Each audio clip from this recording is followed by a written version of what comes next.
Les maids café au Japon, vous savez ce que c'est, non? Un des incontournables du parfait petit voyage au Japon ultra touristique. Des établissements un peu loufoques où tout le personnel est habillé en maid ou en soubrette si vous préférez. Une mini-jupe, plein de mimiques, elles sont toutes mignonnes. Mais qui se cache derrière ces établissements tout roses et tout colorés? Bonjour et bienvenue sur cette vidéo qui va traiter des maid café au Japon et aussi plus généralement de tout ce qui est dérivé, parce qu'effectivement dans les choses qu'on n'a pas l'habitude de voir en France, il n'y a pas que les maid café, il y a aussi plein de dérivés qu'on connaît pas. Combien ils gagnent, comment on devient une maid, pourquoi ça existe, d'où c'est venu, bref, toutes ces questions, c'est ce qu'on va découvrir ensemble aujourd'hui. Les origines des maid café. Forcément, avant d'arriver au maid café, tout ce côté service à la personne et plus particulièrement aux hommes, ça n'existe pas depuis hier au Japon. Ça rappelle bien sûr les hôtesses et plus anciennement les geishas et les courtisanes d'il y a quelques siècles. D'ailleurs à l'époque, faut savoir que tous ces services un petit peu tendancieux, voilà, étaient regroupés dans un seul et même quartier qu'on appelle le quartier des plaisirs. Chaque grande ville du Japon avait son quartier, mais c'est celui de Tokyo, anciennement Edo, qui va retenir notre attention. C'est le quartier de Yoshiwara. C'est d'ailleurs très exactement dans ce quartier que va se dérouler la suite de l'animé Demon Slayer. En fait, Tanjiro et les autres, pour intégrer le quartier des plaisirs, ils ont pas d'autre choix que de se déguiser en femme et jouer le rôle de courtisane. J'ai tellement hâte de voir cette suite, vous avez pas idée. Et en plus, ça tombe bien parce que cette vidéo est en collaboration avec Crunchyroll. C'est la plus grande plateforme d'animé au monde et cette suite sort sur la plateforme le 5 décembre. Est-ce que c'est pas un peu cool d'avoir Crunchyroll en tant que sponsor de vidéo ? Moi je dis oui. Pour vous teaser un petit peu cette saison, Tanjiro et les autres ont beau redoubler d'efforts, ils ne trouvent pas les démons. Pour les assister, on va avoir le pilier du son, et d'ailleurs c'est un pourfendeur à 2 lames. Peut-être que c'est un indice sur... Ok, je dis rien. Et franchement, Crunchyroll ils font fort parce que vous avez un essai gratuit de 14 jours. Vous pourrez mater vos animés favoris et en simulcast légalement. Il y a Jujutsu Kaisen, Tokyo Revengers, Black Clover, One Piece, Dr Stone et tellement d'autres. De toute façon, je vous le rappelle, ils ont le plus gros catalogue du monde. Dans les sorties plus récentes, il y a Platinum End des auteurs de Death Note et bien sûr la suite de Demon Slayer qu'on attend tous. Le lien est dans la description et je vous le rappelle, vous avez un essai gratuit de 14 jours. Mais revenons-en au maid café. Est-ce que ça vient des États-Unis où on a importé ce concept de femme de chambre? Est-ce que ça vient d'une mode passagère? Eh bien, pas du tout. L'origine du premier maid café à Tokyo vient en vérité d'un jeu vidéo. Welcome to Piakarot 2. C'est un jeu sorti sur la Sega Saturn. Et c'est un Eroge. En gros, ça vient de la contraction de deux mots. Eroi qui veut dire pervers et game qui veut dire jeu.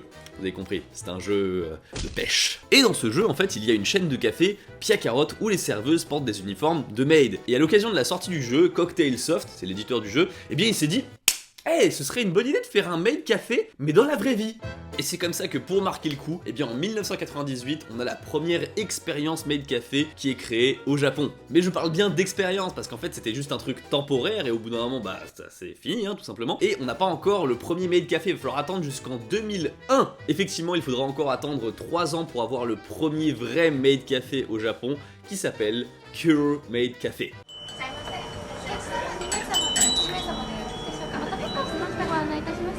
L'établissement existe toujours, et je pense qu'il y a un petit quelque chose qui doit vous faire tiquer. Vous êtes d'accord pour dire qu'on est très loin des maid cafés actuels à Tokyo. Là on est sur une ambiance beaucoup plus cosy, plus calme, loin de l'excitation. Je peux même me permettre de dire que la tenue des maids, la jupe si vous voulez, elle arrive jusqu'aux chevilles. Alors qu'aujourd'hui, c'est pas trop les chevilles.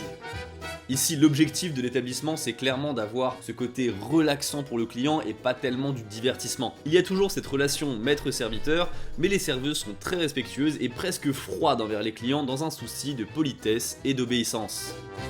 Mais malgré tout ça, le café va quand même beaucoup plaire à la communauté otaku du Japon. Les otaku, je vous le rappelle, sont des fans hardcore d'animé, de jeux vidéo ou même de pop culture en général. Donc là c'est vraiment juste un début, mais un an plus tard, en 2002, le phénomène maid café va vraiment s'affirmer et trouver son propre style. Affirmation du genre.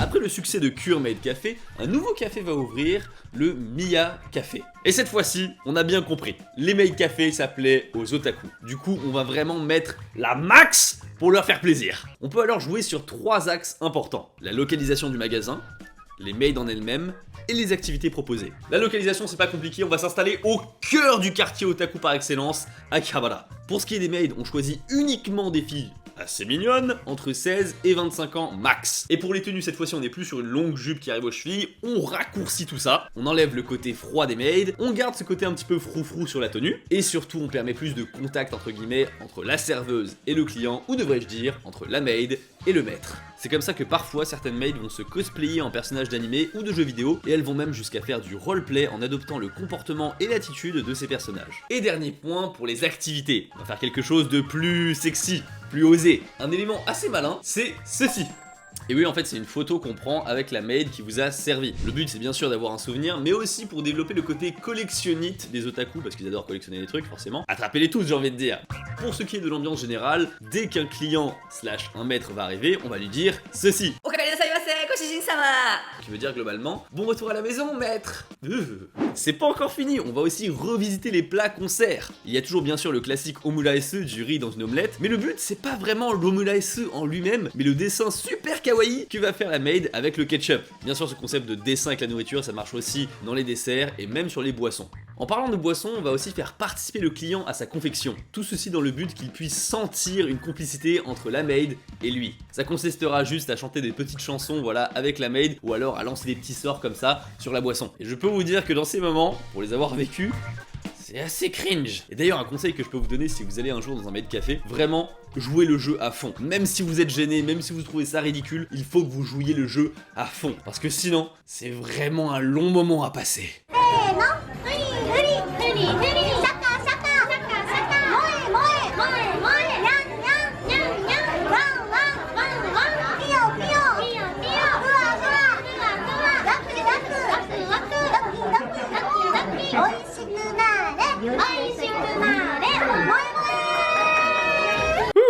Si vous avez bien écouté, il y a un mot que vous avez entendu plusieurs fois, c'est le mot moe, M-O-E. En fait, c'est de l'argot japonais qui désigne des sentiments d'affection et de mignonitude. C'est très dur à définir en vérité. À la base, c'était propre à des sentiments qu'on vouait à des personnages d'animé, mais entre 1980 et 1990, ça s'est développé à vraiment toutes sortes de choses. Et en fait, faut comprendre que c'est loin d'être une petite expression comme ça en fait. En 2003, le terme moe, c'est un vrai vecteur économique. Pour vous expliquer, tu vois cette figurine, elle coûte 20 €. Mais si c'est une figurine moe, elle coûte 120 €. C'est toujours la même, hein. Plus tard, d'autres activités vont se rajouter comme se déguiser en maid, se faire mettre sur la tête des oreilles de chat, la possibilité de jouer à des petits jeux avec les maids. J'en ai fait d'ailleurs, voilà, c'était plutôt rigolo, on a joué, vous savez, le jeu avec le crocodile où tu appuies sur ses dents, et s'il ferme la bouche, eh bien t'as perdu. Et il y a aussi des mini-concerts qui sont organisés à intervalles réguliers. Bref, c'était assez long, mais maintenant vous avez tout, et c'est comme ça que le Mia Café va vraiment développer une mode qui va être prise partout. Le phénomène cartonne et on arrive à l'âge d'or des maid café. L'âge d'or. 2005, c'est vraiment l'année où le maid café va prendre de l'ampleur et aussi sortir des cafés. En effet, certaines maids sont devenues tellement populaires auprès d'une communauté otaku qui n'est que grandissante qu'elles deviennent malgré elles des idoles.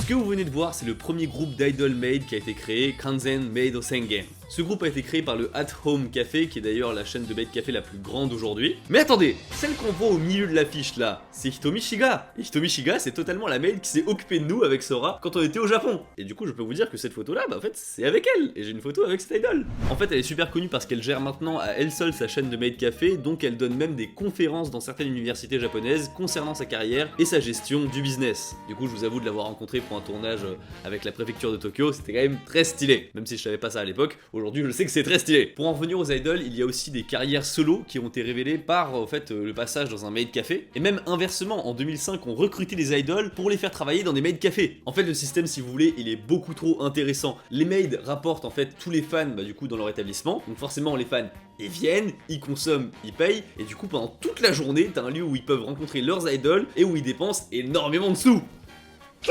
Mais pourquoi s'arrêter là? 本日はメイドカフェピナフォアオリジナル商品、ピナフォア缶のプレス発表にご来場いただきまして誠にありがとうございます。 Le maid café Pinafore a mis en vente des conserves de nourriture pour les clients. Après tout, ce serait dommage de limiter l'expérience à uniquement dans le café. Il faut avoir aussi des choses à découvrir chez soi. Bon, les maids, les idols, les goodies, vous voyez bien que là, c'est complètement l'explosion. En vérité, à Akihabara, c'est tellement un boom que même les établissements qui sont pas des maid café à la base, eh bien vont réutiliser les codes de ces derniers pour avoir plus de clients. On va avoir des salons de massage avec des maids, des bars avec des maids, et j'ai même lu des ophtalmologistes, attendez, c'est quoi? C'est des magasins d'optométrie avec des maids. En gros, tu vas chez ton opticien et elle est habillée en soubrette. Pourquoi pas? On peut retrouver la vue comme ça aussi. Mais le souci avec toutes ces enseignes qui exploitent le même filon, c'est qu'à force de tirer dessus, il finit par casser. la concurrence.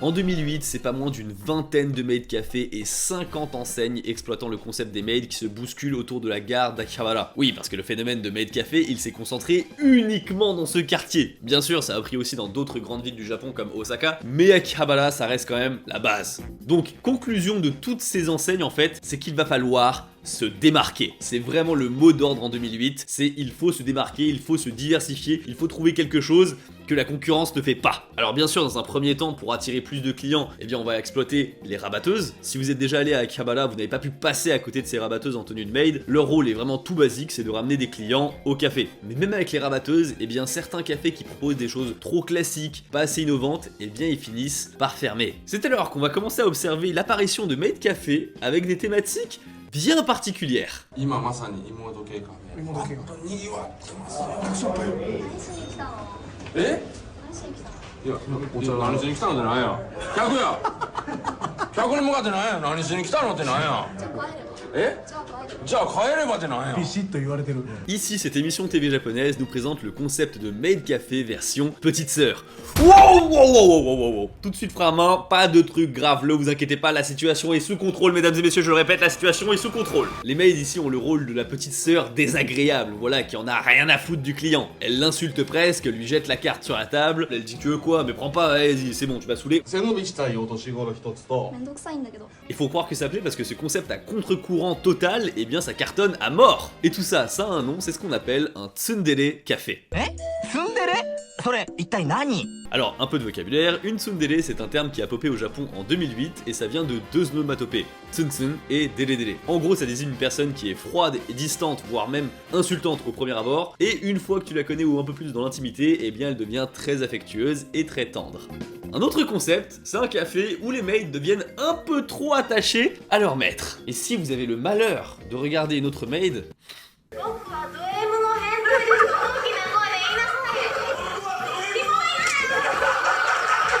tiens à préciser quand même que le mec a payé pour se faire la téléburne comme ça. Bref. Le Japon. Et dans ce contexte, est-ce que vous m'autorisez une digression? Parce qu'en fait, en faisant mes recherches sur les différents types de maid café, je suis tombé sur un type de café. C'est pas vraiment un maid café, mais il y a quand même des filles, c'est pas des hôtesses, c'est spécial. On va dire que c'est moins coloré et ça parle de la 24e lettre de l'alphabet. C'est bon, t'as compté, tu vois de quoi je parle? Vous n'êtes pas sans savoir que concernant ce domaine, le Japon est assez paradoxal. Les relations humaines à la capitale, elles sont vraiment restreintes au strict minimum, avec des services toujours plus tristes, j'ai envie de dire. Comme par exemple dormir sur les genoux d'une femme, ou alors converser avec des hôtesses dans un bar contre des sommes astronomiques, ou encore la location de petites copines. Et avec tout ça, c'est quand même le pays qui a vu naître les herbivores, voilà, ces personnes qui ne sont pas attirées par la chair, et qui sont fatiguées de devoir faire plaisir à son ou sa partenaire. Et pourtant avec tout ça, le contenu moins 18 est vraiment très facile d'accès. Bref, le Japon est paradoxal, vous le savez. Bon, tout ça c'était juste pour vous mettre le contexte, parce que en octobre 2020, à Kabukicho, donc le quartier le plus chaud de la capitale, a ouvert un nouveau type d'enseigne. Globalement, c'est un parc d'attractions dédié à l'industrie moins 18. Alors pas de grand 8 autour d'un boule ou de grand splash. J'étais obligé de la faire. En fait, c'est un endroit où tu prends ton ticket et tu as différents services proposés à chaque étage. C'est beaucoup à base de discussions et de petits services discrets à l'oral. Genre parler, blabla. On constate aussi qu'il y a des vitres teintées, dans les deux sens d'ailleurs. Le premier concept avec les vitres teintées, c'est des toilettes où tu peux être à l'intérieur, tu vois tout l'extérieur, mais où on ne te voit pas, et il y a des personnes qui se collent à la vitre. Et le deuxième concept, c'est un bar, et c'est ça qui va nous intéresser. En fait, au dernier étage, il y a une box comme ça, où c'est teinté, où tu peux voir à l'intérieur de la box, mais les personnes à l'intérieur de la box ne peuvent pas voir l'extérieur. Dans cette box teintée, on peut voir d'anciennes actrices ou des actrices actuelles préparer des boissons dans des tenues légères. Et pour les clients, la seule règle, c'est de ne pas parler. Ce concept voilà où tout est miroité pour qu'on puisse voir sous tous les angles, eh bien ça me rappelle ce qui existait au Japon à l'époque en fait, il y a quelques dizaines d'années maintenant, il y avait des cafés où il y avait des miroirs sur le sol et toutes les serveuses étaient en mini-jupe. Bref, les clients avaient une très bonne vision, 10 sur 10 aux deux yeux, vraiment aucun problème. Bon voilà, c'est pas vraiment un maid café ce que je vous ai présenté, mais il y a plein de dérivés qui sont apparus en fait, avec les ninja cafés, les Josoro café où ce sont des hommes qui sont déguisés en maid qui te servent, et je vous en ai gardé un petit dernier pour la fin.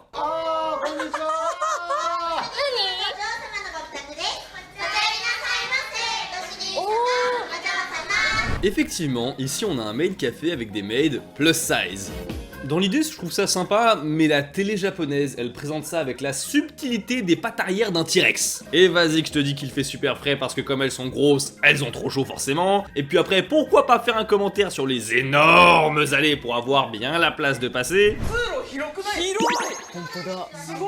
En fait, je pensais que c'est que la télé japonaise, mais en fait, même l'enseigne en elle-même, elle fait des trucs qui, disons, ne passeraient pas en France. Elles ont un classement d'IMC avec un code couleur, et plus tu es haut dans ton IMC, et plus tu tends vers le rose. Et pour donner une idée, le rose, c'est 42 d'IMC. Donc du coup, l'enseigne te pousse littéralement à devenir obèse. Pas ouf comme message! Et attendez, c'est pas fini. Pour respecter bien les clichés, forcément, ces maids-là, elles finissent l'assiette des clients. Et le plat phare de ce maid café, c'est le Shangri-La parfait. Et en fait, c'est un truc à base de poulet frit, de riz, de... c'est ultra calorique et ça fait quand même 1300 calories. Sans déconner, j'ai visionné l'extrait et il y a vraiment 3 points problématiques à la minute, vraiment. Je vais pas plus m'étaler sur le sujet, j'ai déjà fait une vidéo sur être gros au Japon, voilà.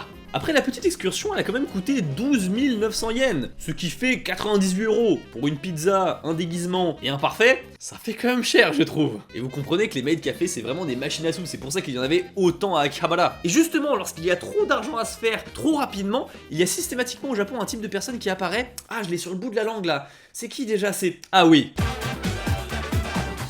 les Yakuza. Eh, on se demandait quand est-ce qu'ils allaient débarquer, ceux-là, hein. Effectivement, ceux qui gèrent les maid café au Japon le plus souvent, ce sont des Yakuza. Alors, il ne faut pas faire de généralité non plus, parce que ce n'est pas systématique. Par exemple, la chaîne At Home Café, c'est une maid elle-même qui gère cette chaîne. Donc c'est pas systématiquement des Yakuza. Mais quand même, dans la presse, on peut trouver de temps en temps des petites liaisons entre les maid café et les Yakuza. Un petit débordement par-ci, une petite arrestation par-là, c'est un classique. Ici, dans cet article qui date de 2012, on apprend que certains cafés ont aussi pour but d'arnaquer le client, et ces enseignes vous feraient payer facilement 150 € en 30 minutes. En vrai, je vais pas mentir, je trouve ça pas très différent des 100 balles qu'on a dépensé pour pas grand chose tout à l'heure. Mais plus problématique, c'est que certaines lycéennes et même collégiennes travaillent dans ces enseignes.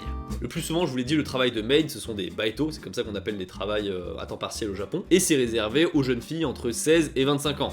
Mais là, les Yakuza, ils n'hésitaient pas à prendre beaucoup plus bas, 14 ans, voire même peut-être encore en dessous, pour satisfaire les fantasmes de leurs clients.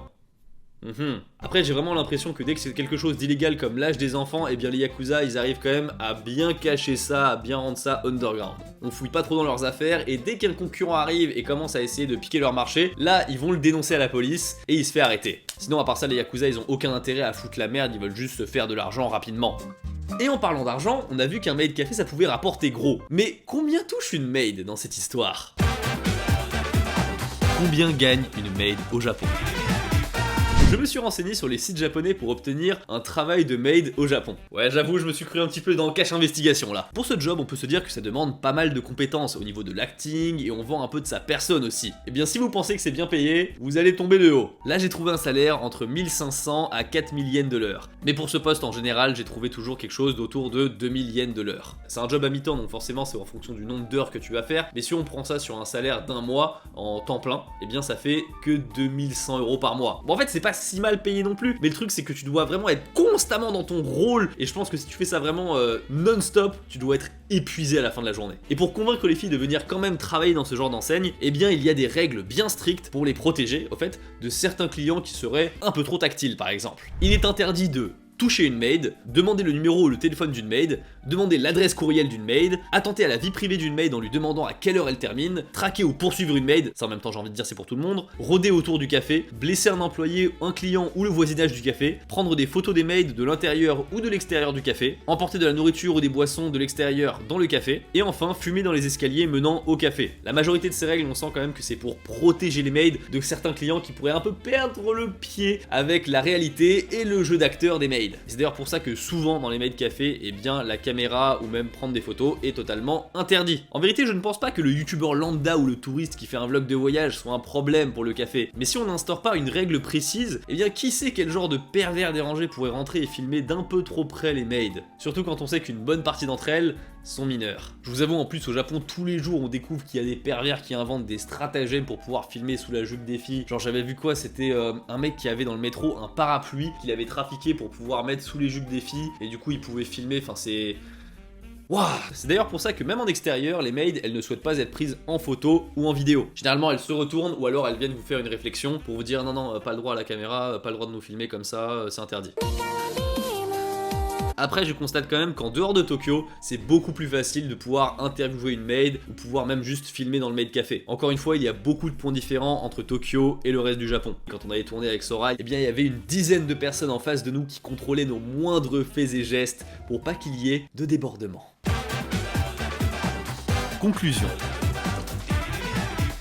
Encore une fois, on est sur un gros morceau de la culture japonaise et je vous avoue, je pensais pas que c'était autant un phénomène que ça et autant un phénomène propre au Japon que ça. Après, le concept s'est totalement exporté ailleurs dans le monde. J'ai trouvé par exemple à Londres le café Maids of England. J'ai pas trop parlé non plus des Tsuji Café qui est le concept avec des butlers, donc des majordomes qui viennent te servir, mais on va pas se le cacher, ça reste beaucoup plus anecdotique que les maid café. Et personnellement, voilà, tout au long de cette vidéo, j'ai vraiment adoré découvrir les origines des maid café, voir qu'en fait ça vient d'un jeu, puis après ça a démarré, mais c'était pas totalement le même concept et tout, j'adore vraiment faire ce genre de choses. Et du coup, j'espère que vous avez adoré tout autant et que vous avez découvert plein de choses. D'ailleurs, un petit tips comme ça, quand ça réouvrira, vraiment allez au At Home Café, c'est le plus safe, c'est une chaîne, vous serez tranquille, et en plus c'est là où j'ai rencontré Hitomi. Après, ce qui a mis un peu un stop à l'expansion des maid café, je pense que c'est le massacre de Akihabara, mais ça c'est une histoire pour un prochain podcast horreur. Bah sur ce, écoutez, merci beaucoup d'avoir regardé cette vidéo, n'hésitez pas à lâcher un pouce bleu et à vous abonner, je vous dis à la prochaine, tchuss.